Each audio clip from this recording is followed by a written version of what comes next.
All right. I'm Peter Brusso for 101 Small Business Mastermind. Today, we were dark last week, and Dick and I will talk about that a little bit, even though I was sick. So Dick carried the ball for me. That's what you have partners for. And so we got an eclectic, kind of fun podcast today. And we'll be talking about our trip to Hollywood and yesterday and all that kind of good stuff just for fun. And we did some business along the way, which is always good. So without any further ado, I want to pitch it over to Frank, and he's going to do a twin and then update us on some training that he's doing, and then we'll swing over to Mark Giardino down there, Good and morning. he's going to talk to us a bit about some Google stuff that he's got going on. And by the way, you'll hear birds in the background here. Yes, I live in an aviary these days. I got my boards out of my windows. I got my Great windows job. open. Oh Yay. boy, gorgeous, gorgeous, and lots of Life is back. life. Life is back. Life is good in the desert. So, all right, Frank, let's get a twin. We haven't had a twin for 2 weeks. I did a twin fix. All right, twin, this week in the news Listen. and small business lessons. The twin this week is, hey, Kimpton Hotels, thank you for the small business lessons. What are Kimpton Hotels? Well, they were started by a gentleman named Bill Kimpton. What a coincidence. In 1981 in San Francisco. At that time, business travel was extensive. San Francisco was a hot market, and the last thing they needed was another one of those cookie-cutter hotels. But there's where Bill Kimpton had his brilliance and the lessons that we can learn from him. Kimpton Hotels were the first boutique hotel and restaurant combination in the U.S. because, as Bill said, and I quote, the U.S. needs a place where you could stay that was more like someone's beautiful, livable, and stylish home than a big, impersonal hotel where no one really cares if you come or go. And he was right back in 1981. Today, Kimpton Hotels are the largest chain of boutique hotels in the U.S. So how did they accomplish this distinction? Are our two small business lessons for this week. Number one, when Bill opened his first hotel, he had lots of competition. Again, I had an office in San Francisco that I was visiting. Marriott's, Hilton, Westin hotels, they were all much bigger. They had many, many properties. He had one. And they had massive advertising budgets in terms of dollars. So how could Bill even compete with these major hotels in a major city like San Francisco? And here's what he did. Bill did not attempt to be better than those large hotel chains. He decided to be different without charging any less. Each property in those big hotel chains were cookie cutter. I'm a Marriott Black member level, lifetime level member. A Marriott in San Francisco looks just like a Marriott in Atlanta. The only thing that changes is the street address. They all look alike. At Kimpton Hotels, and they have over 60 right now, no Kimpton Hotels look like another Kimpton Hotel. Each one has their own distinct look based on the culture and the community and the neighborhood that it is located in. So the small business lesson number one is being different is better than being better. Number two, every major hotel chain, again, the Marriotts, the Hiltons, the Westins, and so forth, they all concentrate on the same thing. We're going to provide you the best night's sleep possible because that's what travelers want, especially business travelers.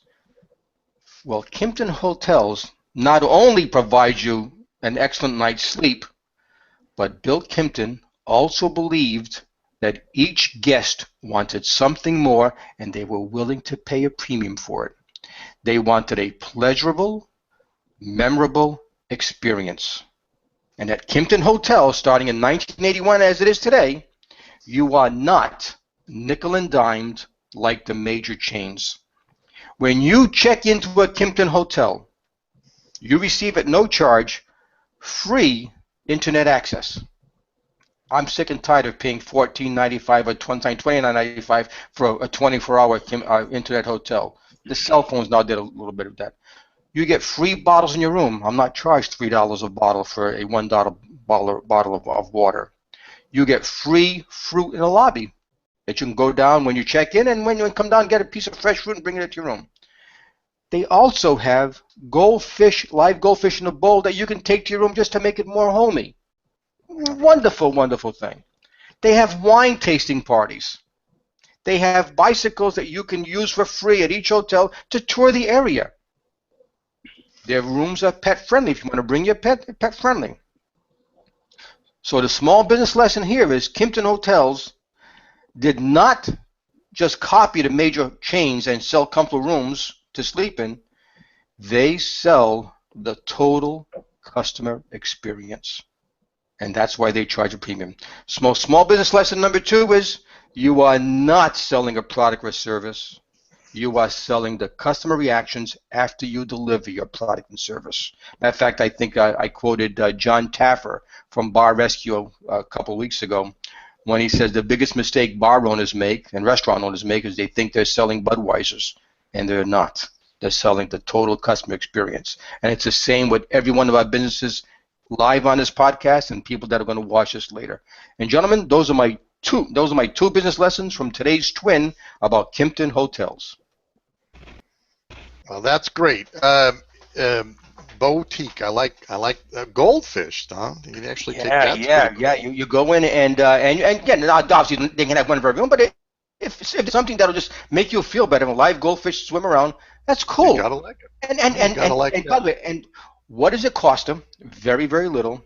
And if you stay at a boutique hotel and for some reason you bring a goldfish to your room, what are you going to tell your friends when you get back home from that business trip about the goldfish? They had live sushi. God, shoot me now. Okay. That's really a mini appetizer. Anyway, I just think I like that even better. Yes. I just think that's the deal breaker right there, isn't it? Yeah, you can't eat the goldfish. Right. Oh, Bill Kimpton. Imagine back 33 years ago having that foresight and that vision. That's phenomenal. That is phenomenal. Just awesome. Okay. That makes me think, Frank. Maybe I should give a bowl of goldfish to every one of my clients. That'd be interesting. Do something really different like that. Yeah. Again, obviously you're being a little facetious, but maybe you're not. No, I'm not. I could. That could be kind of fun. You know, people talk about the little things you do as long as you do a decent job. You don't have to be the best. If you are the best, that's fantastic. But you don't have to be. But it's the little things that say, "Wow, he or she really went a little bit extra." Again, one quick story. There's this gentleman in Chicago who's a bike repair shop. If there's a lot of bikes in the city, there's a lot of bikes repair shop. Here's what this guy does, and you have to make an appointment to fix your bike there. Whatever the bike, he charges your normal charge to fix your bike, doesn't do any discounting, a normal charge to fix your bike. Before he gives you your bike back, he takes the chain off and cleans the chain and makes it sparkly clean. And good for him. And people, and what does it take him? 5 minutes because he does so many of them. And people, when they have their bike fixed, they go home and say, "Wow!" And everybody notices the sparkly chain, and people are waiting to bring their bike to him. And what does that cost him? Nothing, except 5 minutes of his time, and he's making that 10-fold, 20-fold on his, because he never charges it, gives a discount, and he has people waiting in line to fix their bikes at his shop. Gotta like it. There's great lessons here, especially for the small business owner. Kimpton doesn't have the budget for a Marriott or a Westin or a Hilton, but they had something that they didn't have, the flexibility and the smarts to do something different. And congratulations to Bill Kimpton. On that note, Frank, yes, I did, we live out here in the desert, very hot. When I had my apprenticeship with the transportation, what I offered someone that walked in to the van was a bottle of water. And I can't tell you how much they appreciated that bottle of water. And what it cost me to get a 24-pack a week or something, have it on ice, and when they stepped in the van, here you go, here's a nice bottle of water. And they appreciated that so much. There you And go. then also in my store for 10 years, when they walked in my store, I said, hello, how are you? Would you like a nice cold cup of water? Because I had my fresh water in the back. And how many people appreciated that? It's the Just little on that things, nice little gesture. It's Peter. That was so. You're right. It's the little things that make a big difference. Big thing. That's right. Big dude. Right. Right. And, My only and, concern to be giving goldfish away would be, of course, when they die. And they all do. well, when they die, the people will give you the goldfish back. You just put it in the will. That's not a problem. Yeah. Well, we can go over to Forest Lawn. Maybe you make some arrangement to have a goldfish cemetery going on there. I'm glad you brought up Forest Lawn. Okay. All right. Okay. All righty. Okay. Well, Cool. people just dying to hear about Forest Lawn. Oh, bada boom. Oh, yeah. He appears here every Thursday night at the Holiday Inn Express. That's right. Bring your friends. Hey, I saw a great T-shirt the other day. Wake up smarter, go to bed with an engineer. Oh, jeez. Okay. I can have it. All right. Yeah. So let me punt back over to Mark for a second. Then we're going to come back, Frank. So get ready. I want to hear about Phil's lesson. Oh, by the way, I should put up. Phil isn't on the podcast today because they had their baby, and geez, I thought I had their baby up here. I did. I clicked it off. Darn it. Well, I'll see if I can find it and come back to it. So at any rate, wonder what I did with that. So let's go. Let's head over though to Mark, and you preface it, and I'll pull up the link. Okay. And this weekend is called the Tram Road Challenge, and it's the world's toughest 6K, and it's basically 6 kilometers straight up. And it's an annual event. I think it's 29 years now that they've done it. It used to be on ESPN at one time. And so naturally, I posted it on our event calendar, palmspringsport.com. And on the post, I did a little elevation. Of course, people are going to want to know the elevation of the toughest 6K in the world. So I just did a little H tag and a little paragraph in elevation. And just the other day, I searched Google Tram Road Challenge Elevation 2014, and there was my post featured. Okay, I'll pop that up. Go over here, and let me share my screen. Okay, let's see. Or would you like me to? No, I'll do it. Okay. Anyway, so there's something I've really rarely seen, that Google can feature a post and to give a feedback on it. So here, it says feedback right there. You got my screen? Yeah. Yeah. So that's pretty cool. And then maybe I could pull up my link too. So you see my post there, Tram Road Challenge 2014, Palm Springs on top, right? And you see how that description is in my post. So they copied and put. There's there your you post. go. So again, it was kind of unique that Google featured did that, and again, it was based on our SEO strategy that we use every day, on our keywords, on our implement of internal, of our implement external, and you see what you get. And possibly, let me try this link that I have here, and then the strategy of the social strategy that you taught me showed up. Send me another link. Let me see. Did that show up on the screen? No, you'll have to first bring the link up and then go to screen share. And then share. Let me just send that link to you then one more time, because it also is, the Google Plus is featured. Oh yeah, send me the Google Plus link. Yeah, but I thought I did, but Maybe it's not showing up. Like I said, if you're able to search it, but I guess There it possibly is. Okay, not. I got it. Hang on. No, that's the same So link. That's the same link. yeah, again, maybe on that link, it's showing on my end, but maybe not on your end. Anyways, the Google Plus that I posted also showed up with my Right. G Plus account. So again, Yeah. that's a great example of internal, external SEO Right. right there. Very cool. All right, Frank. Let me go back over to me because I did find the picture I wanted to share. This everybody probably seen that is the new Phil's baby, Phil Kasich's baby, Awesome. and that's why he's not on the show today. He'll be here next week though. That is So we fantastic. Congratulations, Phil. immortalized their baby. Yes. Philip Samuel, I think it was. Yeah, Philip Samuel Kasich. Yes. Kasich, yeah, Philip Samuel Kasich.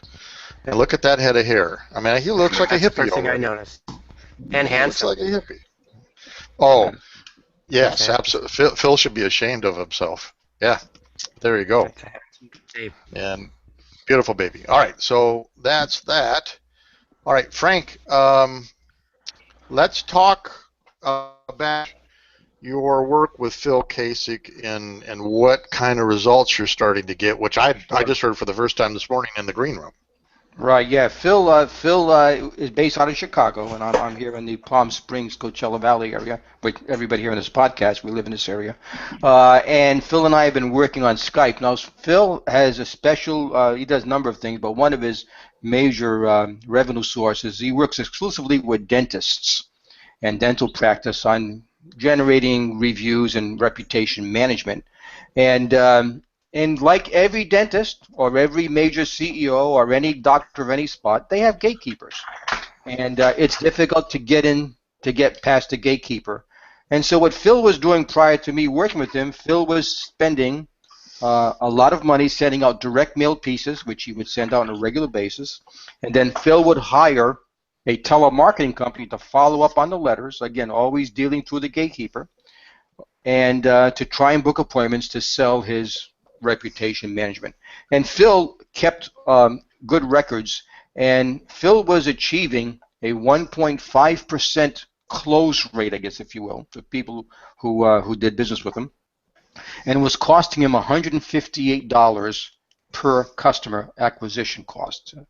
Um, and he just felt that was the price you pay to try and sell to dentists. So Phil and I started talking, and we started working on a thing that I do called 27 seconds, which is how to attract the prospects who want you the most in 27 seconds or less. And we came up with a great story, but Phil couldn't tell him because he had no access to dentists. So what we did is we crafted an email in the 27-second format. And Phil was able to gather the personal email of the dentists he wanted to reach, or dentists that he could reach, and he'll talk about that either next week or the week after, how we actually did that. And he sent them the 27-second email one time with no phone call follow-up. Within 5 minutes, he had responses from dentists who had opened up the email and says, "Can we talk and can we do business?" And again, Phil being a statistics guy, here's the numbers that he's achieved as of this morning, and hopefully by next week it may be a little bit larger. His close rate went from 1.5% to 11.7%, and his customer acquisition cost went from $158 per new customer to $0 for new customer. So I'm pleased because it just confirms what the 27-second program, and Phil is thrilled, and hopefully he'll be on next week or the week after to talk about exactly what he did, how he did it, and how he was able to achieve those kind of results. So that's it. That's crazy. That's crazy good. If for people that don't know, a closing rate on a website is usually about 1%, 1.5% if you're lucky, the conversion. And for him to look at that kind of, and that's direct mail campaign too. I mean, if you do a direct mail campaign, a wildly successful direct mail campaign gets you 1%. And so to have something in the 12% range as an email, that's phenomenal, unheard of. I've never heard of anything like that. And the neat thing is the 11.7%, they chased Phil. Yeah. Phil just sent the email and said if you're qualified, if you're interested, and if you want to find out, contact me. 11.7% said, Phil, when can you do that for me, and when can we talk? So, pretty cool. Great. Good stuff, Frank. Thank you. Thank you. Good data going on there for sure. Working Absolutely. well. All right, so Dick and I will take it back over now. We were dark last Thursday for the mayoral State of the Union, State of the City address, Dick. Yeah. Why don't you, and Frank, you were there too, so both of you weigh in together. I was down with the flu, so Dick took up the charge, and Frank brought in some of the cavalry himself there and manned a table that we purchased, which is a piece of data. We paid $95 to get a table, and and we were there as CoachellaValleyPodcast.com. And Dick, why don't you take it away and talk a little bit about what you saw, what you did, sure. And then Frank, just jump in wherever you want. Okay.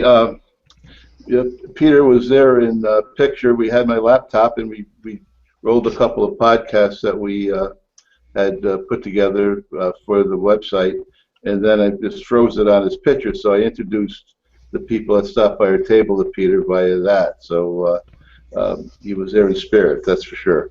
It was one of the better functions like that I've gone to, and we had a lot of people.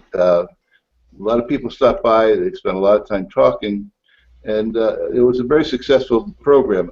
They did something that I guess Frank said he's seen before, but I've never seen before. Is the people coming in, they would give them the sheet with kind of like raffles type of things, and then to be able to be part of the raffle, you had to go to each table and have the person initial it, and to me, that was really a great idea that the Indiana Chamber of Commerce put together, and I thought it was really, really good, and it made people stop at our table, whereas in previous things they can just walk right by and never give you a second look, and when they stop by, I think we have a very compelling story to tell with our Coachella Valley podcast, and basically we're just for free giving them the opportunity to tell the story of their business, and people really like that concept, and they for some reason, and I can honestly say I don't blame them. There's a lot of skepticism about the word free, and my response when they say, well, how are you making money on it? How are you monetizing? And I'd say we're not. I said the whole purpose of the Chamber of Commerce is to have business networking and help build businesses in each city. We believe, Peter and myself believe, this is taking networking to another level, where we're going to be meeting people, talking with people, and getting to know them, and they get to know us, and they know our products, and from that, we believe we'll get referrals in business. That's how we hope to monetize this, but nothing directly. Well, to make a long story short, I think I walked away with about 15 business cards, and on each person we talked to, I said, "Do you mind if I follow up next week with an email?" And they said, "No, not at all." And I hear that a lot, so I did. And a few people I called because they said, "Please call me." So a few people I did call, but out of the 15 people that I contacted, and most of them via a very short email. To kind of reinforce what Frank was saying about Phil's experience with email and not calling them, I had over 50% of the people respond back to me, and that is unheard of, at least from my experience with my Legal Shield business. That's if I get 3%, I'm lucky. Over half of them responded back. Most of them want to pursue it and get more information on it, and we're dealing with an outfit called SCORE. They want to do a series of them with us, and I think that's going to be really elevated as far as the quality of our participants. So I was very excited about it. I think it was well spent. 3 hours or so, and the $95, I think it was well spent, and I would recommend to anyone that's doing these type of things, use that, find a way to get them to go back to each one of your vendors that is paid to be there, and at least stop by their booth or table and say, "Would you sign my form, please?"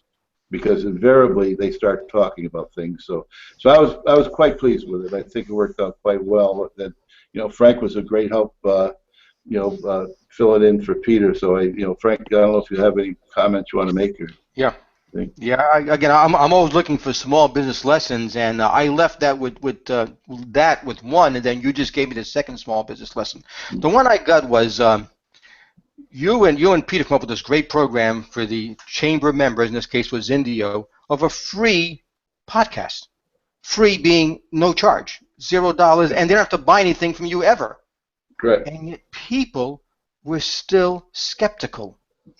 They were still skeptical. And I believe some of them, I don't know what percentage, even though they saw the word free or knew of the word free, would not have stopped by had they not had a reason to have us initial that form.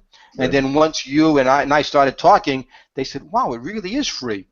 And the lesson I got from that is people are very, very skeptical, cautious, and they've been bombarded with so much crap, and they've been misled and lied to, that the honest people like you and Peter have a hurdle to climb when you're trying to do something good for the community. So you've got to be able to overcome the skepticism that people have an issue. That was lesson number one.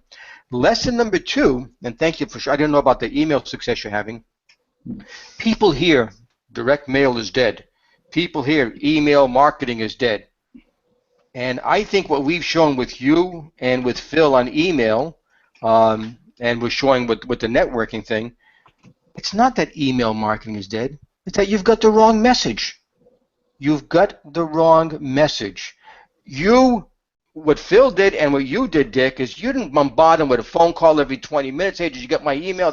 Right there. You have a very compelling offer. You sent a very professional, I haven't seen professional email, and those that were interested say, hey, I'd like to talk more about you. You attracted them as opposed to pursue them, and I thought that was extremely another great business lesson that we've learned from the show last Thursday morning.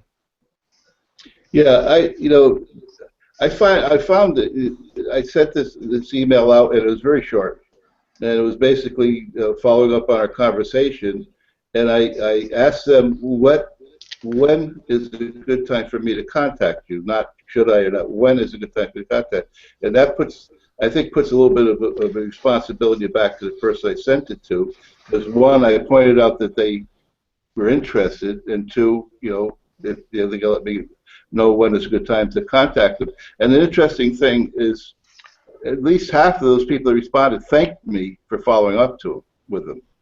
So that shows that you guys are good businessmen, because so many people don't follow up. They say they're going and they don't. So that may be another little lesson for you, Frank. Is if you say you're going to do it, do it. Don't if you say you're going to do it next Monday, do it next Monday, because people appreciate that. So that was a good experience also. Isn't it rare that we just identify two things that you would think would be commonplace, but they make you and Peter look so much better? Mm-hmm. Number one, you wouldn't try to scam them. What free really means free, which means you were honest in your statement. And number two, you did what you said you were going to do. Yeah. And that made you and Peter stand up heads and shoulders above the other people in your. It's amazing. Right. It's again, those two things were your goldfish. Yeah. Not a big deal. Or Mark's bottle of water. Not a big deal. You just did what you said you were going to do. Yeah. Amazing. Amazing. Okay. An interesting thing. You talk about the skepticism with free, and Peter and I spent a lot of time together yesterday, so we talked about a lot of things, and that was why. Well, this morning I checked my emails, and from reputable companies, I get this email: free 1 month trial. It was just one particular free 1 month trial. So I thought, something I'm interested. So I go deeper. The free 1 month trial is I pay them right up front, and then if I'm not happy, they'll give my money back, baby. So it's not free. It's not free, and that's why people. How many times do you get stuff that say free, and when you look at it, it's not free? And I've always said there's nothing in this world's free, except now Coachella Valley podcasts are free. There's no catch. Other than that, and that's why people are so skeptical, because they hear this all the time. Free, but you have to give me your credit card number. You have to do this. You have to do that. And so I think that's what we have to overcome with our podcast thing. Yeah, and just another one more quick story about free. My wife came to me about 10 days ago. She says, "Hey, I just got a $10 gift card from Amazon." I said, "Really? Why?" She says, "Oh, I don't know. I must have won something." And she was all excited, and she couldn't wait to go and buy whatever she bought, and I don't know what it is. And I guess I'll find out someday. And I said, okay, and again, it's my account, so I got the confirmation of the order that whatever she bought, and she did get $10 off. Yeah. And I scrolled down to the bottom of the email, and there it was. As part of this $10 offer, you have signed up for Prime membership free for 30 days. If you do not cancel within 30 days, we're going to bill your credit card $99. Yeah. Oh, I immediately went in and says, "We're out of here. I'm not buying your Prime." In fact, I'll never buy it now because it really ticked me off that they used that backdoor way to sell Prime. And that's Jeff Bezos, who I admire greatly. Yeah. That's crap. That's crap. Well, so it wasn't a free dollar credit card. Well, that's what we're fighting when we say free. People just aren't used to something really being free and reputable. That's why people back off when they hear free. How can be free when we have to charge your account? There you go. It's not free. That's the whole point. In our case, it's the hook. And I can't tell you how many people say, "Well, what's the hook?" And I said, "There is no hook."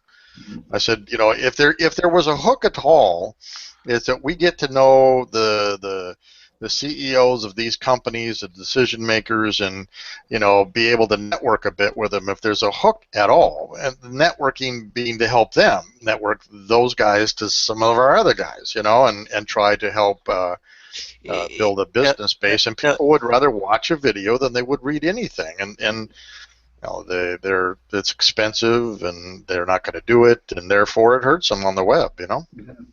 Well, for the people that ask, and I get the opportunity to explain why we're doing this, is to take networking to a higher level.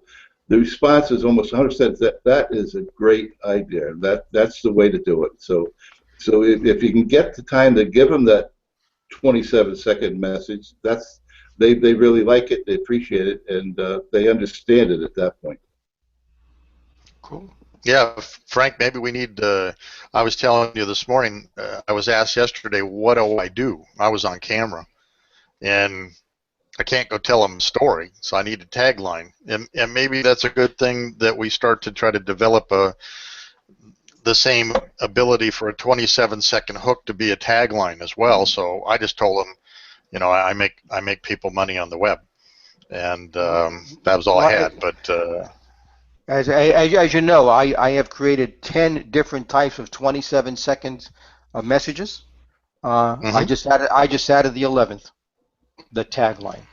The tagline, the hook tagline. Right. Yeah. Every company needs a tagline, and I've already got one. I think that you and I will talk about it after this podcast about what you do, and I think it may again. And the goal is to attract not everyone, because it doesn't work. To attract the right people who are ready and eager to do business with you now. That's who you want to attract. That's who you want to attract. And a target client. Target client, right? We will have that. We will have that. Cool. Excellent. Love it. Excellent. All right. Let me see. From my standpoint, I think we got 15 people on a list there, Dick, to contact next week to get them in the funnel. Yeah, I've contacted all of them, and then after I get off, there's a couple of people who got back to me yesterday. They want me to call them, so I'm going to call them today. They're very interested. We've got some longer-term ones. Not to get into specifics, that probably won't happen till the middle of November. this other gentleman is Right. going to be out of town until November. So yeah, I've got it all laid out and to follow through, and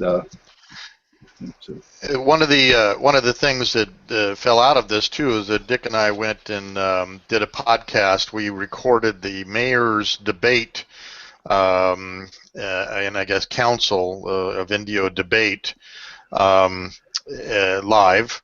And after that, and we'll talk about it in a minute, but after that, one of the very big heavy hitters, Sam Torres, comes down and I give him my card. He goes, "Oh, I've already got your card." Well, I have never had the opportunity to meet Sam Torres. He's really a big guy in Indio.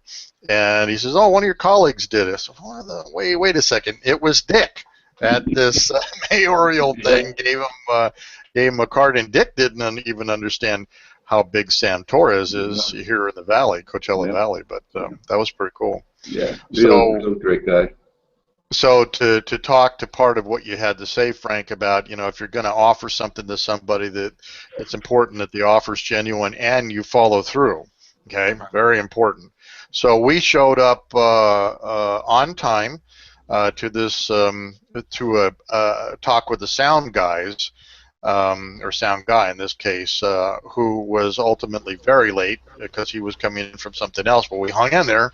And we're going to get feeds over to our camera so we could adjust everything, and then we came back to get online, and we were the only ones, I think, that did anything like this for them. And matter of fact, it's up. I can show. I'll share a screen to show you a bit about. Let me see where we are at Camtasia here, and so here's the mayoral. This gentleman here, if you see in my screen, this is a Camtasia environment where I brought everything in, but he was the moderator. And then downstream, we've got, get over here and get downstream a bit. These were the candidates here. And this is Sam Torres I was talking about here, who's... it's not showing up to you. Oh, it's not showing up? No. Oh. There we go. Let me try it again. You had it there. I just turned it off. Yeah, I just turned it off. Hang on. Let me try this again. And let me know if you get it. No. Yeah, Nope. there we go. No. I got something, Mark's- but I don't think it's it. Okay. No, Well, at any rate, Skills. at any Something rate, studio. yeah, that's Camtasia is up there, and we've got a video right here, and see if I can make it larger. Might be able to see it even better. I don't know, but basically, anyway, not to bore everybody to tears, we shot the whole thing. It was an hour and a half. Did a pretty good job at getting all that done, and again, we really, matter of fact, you're going to hear a train nearby. We really did a great job, I think, and got it up that night, put it up, and now I'm waiting on the Indio Chamber to tell me what kind of words they want front and back, and then I'll redo it and put it up there. So again, Frank goes through the follow through. If you're going to offer something to somebody, and you say you're going to do it, like call them or whatever, do it. Follow through with your offer. And get on going with that. And then, so then yesterday, any questions on that, Frank, or Mark, or Rick, or Dick? Well, Anything? I just wanted to mention one thing. What I would always say to a client, I would never say, "I don't know." I would always tell them, "Let me see what I can do for you." Mm-hmm. You never really want to leave a client hanging or thinking you're not professional enough. And also, when you tell them, "Let me see what I can do for you," you're providing a service. And again, then you follow up, like Frank says. Even if you can't do it, you call them and say, "Well, I can't do this, but maybe I can give you a reference or give you somewhere else. Maybe you can go somewhere else." But that follow up and see what I can do, really people appreciate. And then they call you back. Yeah, I agree. And we've talked about Dick having a difficult time getting anybody to respond back, but texts and emails are starting to look like the preferred method over giving telephone calls, oddly enough. But okay, so off we went to Hollywood. Last week when I was down with the flu, I got called by the History Channel, actually the military channel, which is now the Heroes channel, to ask me if I wanted to come in this week for an interview. They wanted to interview me with the Minister Goat stuff, the First Earth Battalion type work. And Dick had never been to a soundstage, so I decided to drag Dick with me on my adventure to Hollywood again. And I got some pictures to show on that. But the interesting part was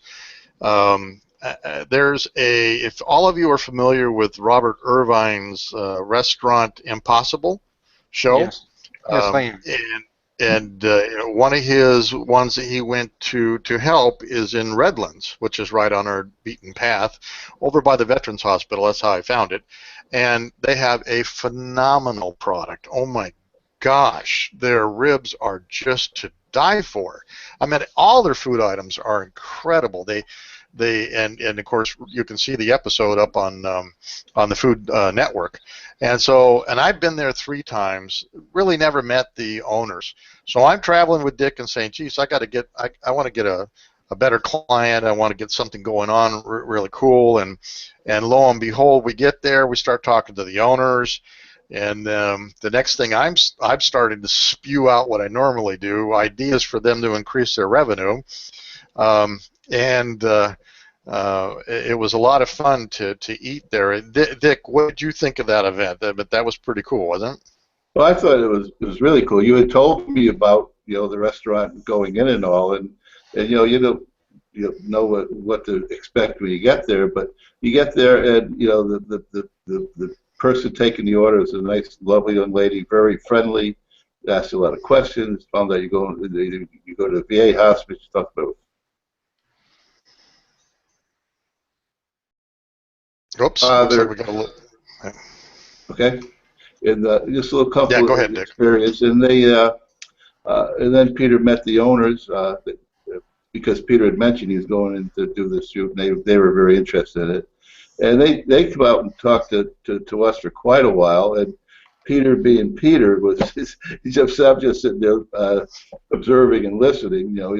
He's taken them from maybe doing some business with a local bakery restaurant out here in Indio to all of a sudden maybe doing a nationwide kind of like Omaha Steak thing, So but then we were talking about podcasts, and Peter says to the guy, well, listen, I think we should do a series of podcasts, have them on our podcast, and should definitely talk about the Restaurant Impossible experience, and then you should follow up with how do I make my hamburger, and the guy stops and calls his wife over and says, listen to this. He said, listen to what this guy is saying, and it's exactly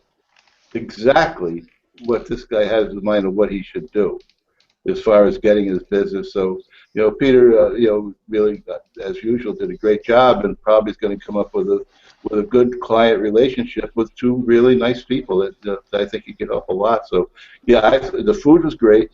I ate more than I should have. It was very good, and the experience was good, and it was fun talking to somebody that had gone through that Restaurant Impossible experience, and asked a lot of questions. They must have spent 15, 20 minutes talking to us. So yeah, I thought it was wonderful. Yeah, they had me sign little cards for my signature for keepsakes and stuff like that. But talking about they're so close to the VA, I said, why aren't you up there? Why aren't you there? Because one time I was up at the VA, and they had little carts and stuff out each week. They have a little food court thing going on outside, and they have such a phenomenal product. There's Mill Creek Inn in Redlands, and matter of fact, let me share. I got a picture of them. Let me see if I can find it. I thought I had them up there. Hang on here. Hang on. I thought I had. Maybe I didn't have it over here. Well, here it is, right here. Food truck up at the VA hospital. Oh man, and they have a product that's beyond belief. I have to tell anybody and everybody, if you get a chance to, you should be going over there. Here, let me know when you get this Food Network gossip thing up we here. Have it, yeah. Okay, well, here's Robert Irvine, obviously, and here are the owners that we talked to. yesterday, and you can go on and take the Mill Creek barbecue update, and just wonderful people, wonderful service, great atmosphere. Obviously, of course, the Food Network redid everything there to a large extent.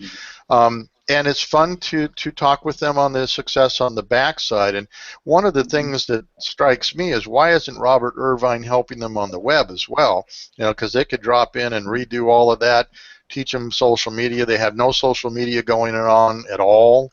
You know, so all these wonderful people. And I actually have sat in that dining room, and there was a family with two small kids, and the kids started crying because they didn't have enough ribs to eat. They loved it, and they wanted seconds and thirds, and you know, I'm telling you, they have a phenomenal product, and they're great people. You know, so what a wonderful place to go to and help. And if you have that good a product, we ought to be not freeze drying it, but put it on dry ice and ship it all around the world. Or at least around the United States, you know, with a product like that. I mean, I'd love to order their hamburgers and steaks and stuff like that, and we had their turkey chili, and they have cornbread, which we didn't get yesterday, but well, I'm telling you, and I'm a vegetarian, so when I go off track, that's where I'm going to go, you know, but it was fun to talk with them on a number of different levels about taking their restaurant to the next level. And networking them out here in the valley, because no one has a product like that out here, absolutely none. And so there's a restaurant that I absolutely love their product too, the TKB Bakery in Indio, phenomenal food. And if they could offer these ribs there on a special once a week, they'd sell out. It'd be like hotcakes, gone. And you know, and both restaurants would profit from that. And why not? You know. So that was one thing that would. Go ahead, how long ago was Robert Irvine there doing his Restaurant Impossible show? Did they tell you? I want to say a year, maybe. Yeah. We got there. It was probably 8 months ago. Maybe 9 months ago, and it was just shortly after that. They were still enjoying the hit from that. They spent some time talking to Dick and I. There's another barbecue place out here in Cat City that he came out and did, and these guys from the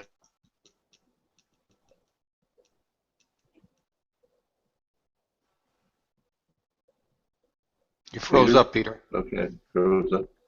Yeah. Well, Peter I'll pick up till he gets back. Sure, go ahead. Answer your question, Frank. I asked her the question. I said, "How long did it take? Or did you approach them?" She said, "Yes," and she said it took almost 2 to 3 years to get them, because they come to a state like California, and they don't come back for 3 or 4 years, and they'll do 4 or 5 restaurants in the state.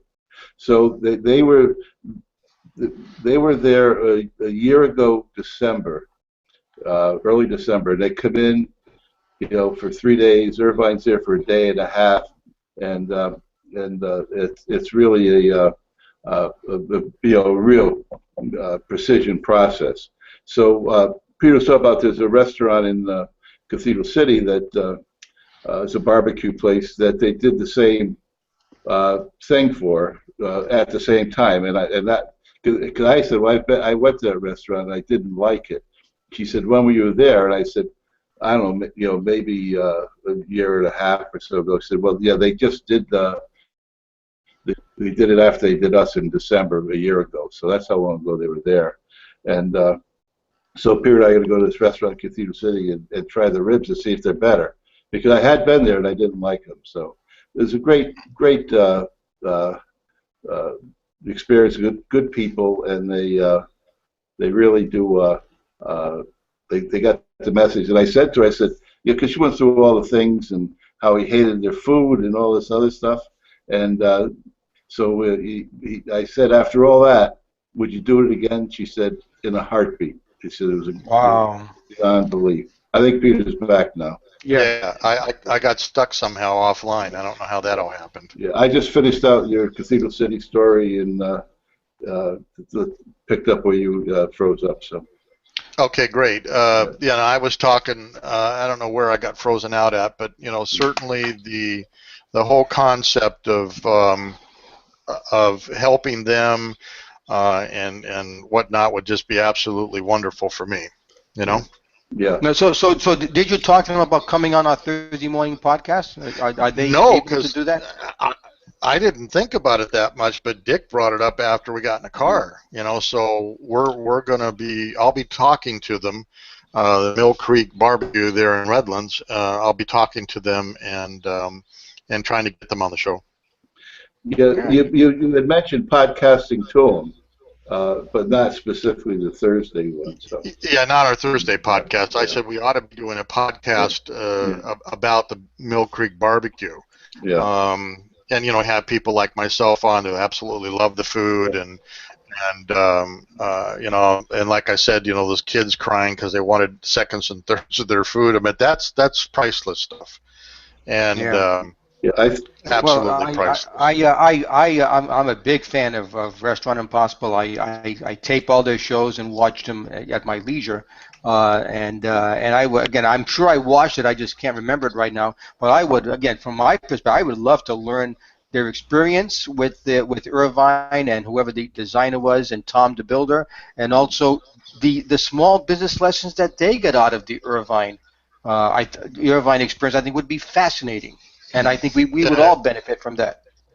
oh yeah, no, and these sweetest people in the world. I mean, yeah, just Oh, really, I just can't say enough good stuff about them. yeah. I just can't. One time when I was there, his father they have a smoker out front. Can you imagine? And this thing waffles all through the area, and you get out of your car and you smell this smoked barbecue going on. It's like, oh my gosh, what a calling card, right? Mhm. And he actually said he was working on some different type of hamburger recipes, and got out there and cut up these hamburgers for us to try. And who does that? I mean, just who does that? Well, TKB Bakery, they're really good, and I mean, we got free cookies. You get a free cookie each time you order, and they got a phenomenal product, like I said before. So that'll be kind of fun to see how all that works out. But then off we went to Hollywood, huh Dick? Yep. It's beautiful downtown Hollywood. Yeah, well, yeah, that's right. As we made our way through industrial mixes of stuff and going to a no-name place where the doors are locked and you have to have so like a speakeasy, Yeah, to get in the darn thing.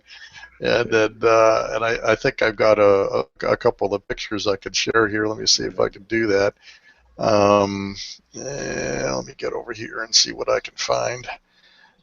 And the this is us. Let me get this over here and share.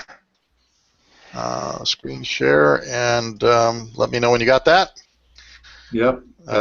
Yep, that's us landing and being told that we're number 29 and a half or whatever the heck it was, and the doors are all sealed and whatnot. And then after the interview, we did a demo of one of my self-defense weapon, and I'll show that unfortunate Carrie's face on that one in just a minute here.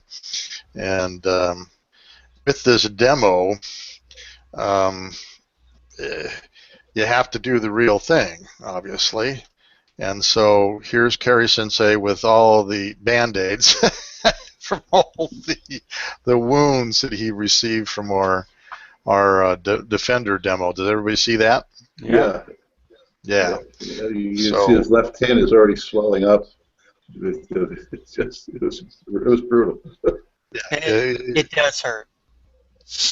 these tools are incredible. And of course, the picture in the middle of his chest is the tool. For those that are watching, but great self-defense. And then what was, I think, interesting for us, I drug, of course, Dick with me to the soundstage, and that was a makeshift soundstage in Hollywood. Oh, I want to show somebody put up these incredible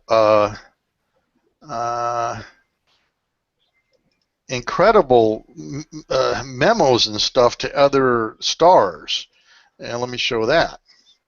And Let me see. Tell me when you got that. Yeah.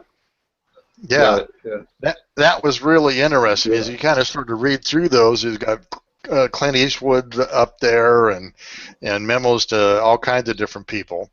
Um, um, so and that was just right outside the soundstage where we were in, and so that was kind of interesting. I'd never seen notes to other, not that I'm a star, but notes to other stars. Notes to Yeah. stars. That was kind of interesting to see that. And then we're going to have some stuff that Dick did some filming and stuff like that of our techniques and whatnot. But very interesting show, all in all about the 1st Earth Battalion and how. And this show is for the used to be the military channel, now called the Heroes Channel, and the show will be Codes and Conspiracies. Season 2, Episode 6, which is all the way out to next spring, so we have something to look forward to there. But very interested in the 1st Earth Battalion and the practical aspect of what it is, and it may turn out that some of the Army types might be looking back at what the 1st Earth Battalion spawned coming out of the Vietnam era. So interesting stuff altogether. Interesting long day for the Robert Irvine and then into Hollywood. So, Dick, what did you like the best? Not being the guy that was at the opposite end of my tool? Yeah, I like being the guy trying to use his iPhone to film it, and Peter is obviously, I think he's probably bapped all of us gently with that thing, and that hurts. Carrie, I mean, he's a big, tall, strapping guy. I mean, I got to tell you, I wouldn't want to mess with him anytime. And he'd come up to Peter and try to choke him, do different things, and within seconds, 3 seconds, Carrie's almost on his back, falling away on the floor. Noises that you can't imagine of the pain and everything. And I respect that man so much. He gets back up and he goes, and he knows he's going to get hit again, and he just did it. I don't know. I'd say you probably hit it, did it maybe 10 times with different takes and everything like that, and you could just hear the pain.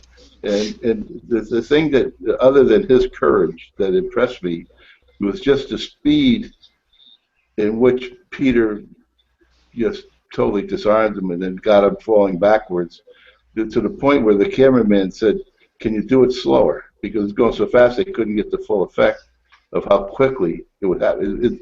In 2 seconds, 3 seconds tops, the guy would be falling backwards, almost falling over, holding his wrists, wiping the blood off him. It was just, and I couldn't get a great angle because at one time I guess I did get into the shot and they politely asked me to move, so I couldn't see everything. But the thing that impressed me was the speed of which Peter, you just totally disarmed him, took him off his feet. It was amazing. Yeah,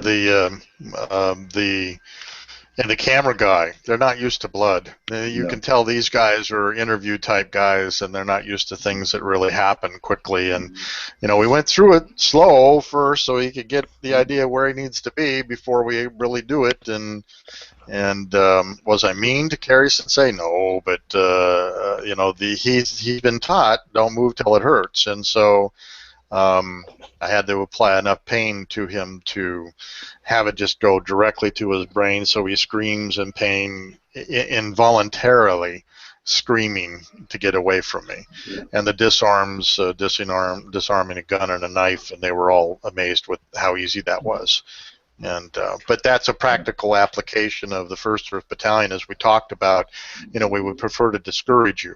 You can always arrive on the scene and blow people's heads off, so to speak, and murder them. But the 1st Earth Battalion was always an easier, lighter type of an approach. And this tool embodies what the 1st Earth Battalion was all about. Is that you're never going to use this tool until somebody's on top of you wanting to hurt you.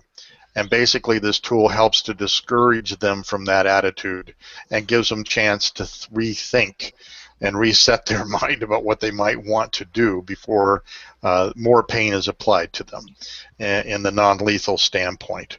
And so it was really fun to see the show come from this esoteric thing, and they had gone out and videotaped, recorded Colonel Channon's interview last week.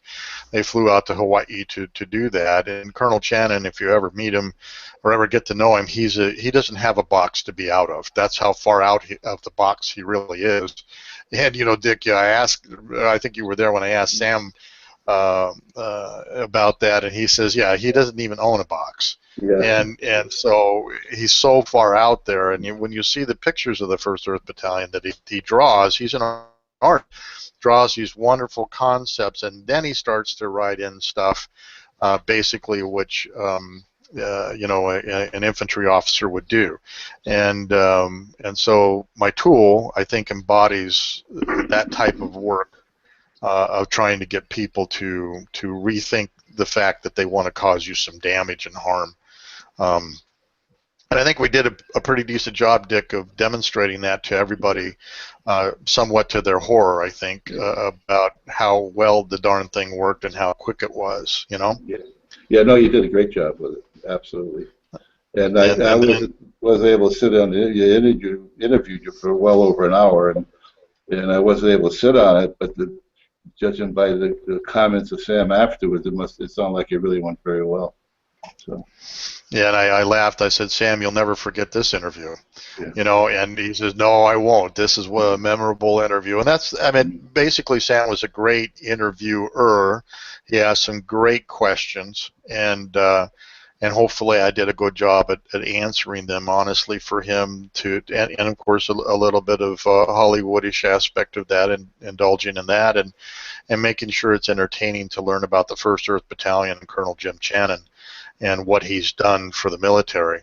So much so that I even brought up the fact that you all may remember a slogan, "Be all you can be," join the Army, and that slogan came right out of the First Earth Battalion, right out of Jim.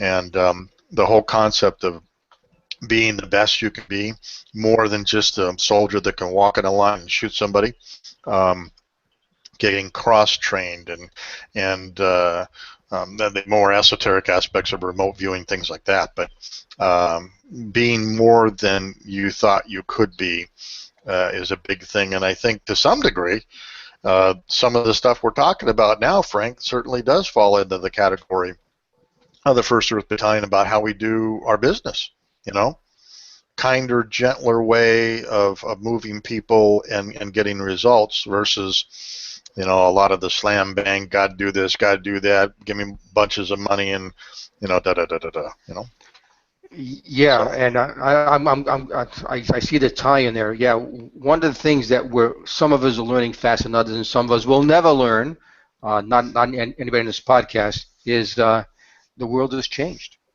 The world has changed, and it changed in '93 and changed in 2007 with the iPhone. Everybody now carries the internet in their pocket. And anyway, I can go off on that, but you're right. It's and again, and Dick, I keep on coming back to the lesson I learned, what you shared with me today. The two things that you would think every company does, of being honest and follow through. Right. Isn't that amazing? You and I are old. Yeah. We remember the old days when that's the only way you did business. That's right. That's exactly right. And it's amazing how it came back again, and now if you do that, you're different. Yeah. That's weird. Yeah. It just blows my mind. Yeah. It blows my mind. Yeah. Well, a return to the old school, like fashion. It wraps around, comes back right. 20 years later, and everybody thinks it's new, and we all saw it 20 years ago. Yeah. But I think a lot of business accolades somehow or another have been missed, and I see it all the time. And we've talked about that too, but just people are flawed with their approaches to things, and it doesn't have to be like that. But it doesn't have to be like that. It's your choice. You're right. Very, very well put. Very well put. Yeah. So, all right, guys, we're up at the top of the hour. Any comments? Anybody want to make any closing comments? No. It's Mark talking. I see his lips moving. Sorry, I was on mute. Anyways, no wonder. I just want to say here that congratulate all of us, what you're talking about, how we're constantly evolving. And it's a tremendous thing, especially Frank, what you're presenting to all of us. It's really good. Thank you. Thank you. Yeah, and I'd like to be able to say that we have a website up for Frank for everybody to go to, but we do have the URL. We do know what that is. Yes, we do. If Yes, Frank we holds do. his head down. Well, Frank. Frank, I'm ready to read your. I'm ready to read your strategies. 12 of them, Yeah. right now? 12? 11. Oh, okay. 11. Okay. 11 Anyway, types of 27 seconds. I guess we could I close know. this. Yeah. We're getting Well, there. thank you, guys. Yeah. All right, guys. Well, hey. Good next night. week Good night, is next Dick. week. Good night, Good night, Dick. Thanks, Dick. everybody. I'm going to say good night, Dick, and hang on.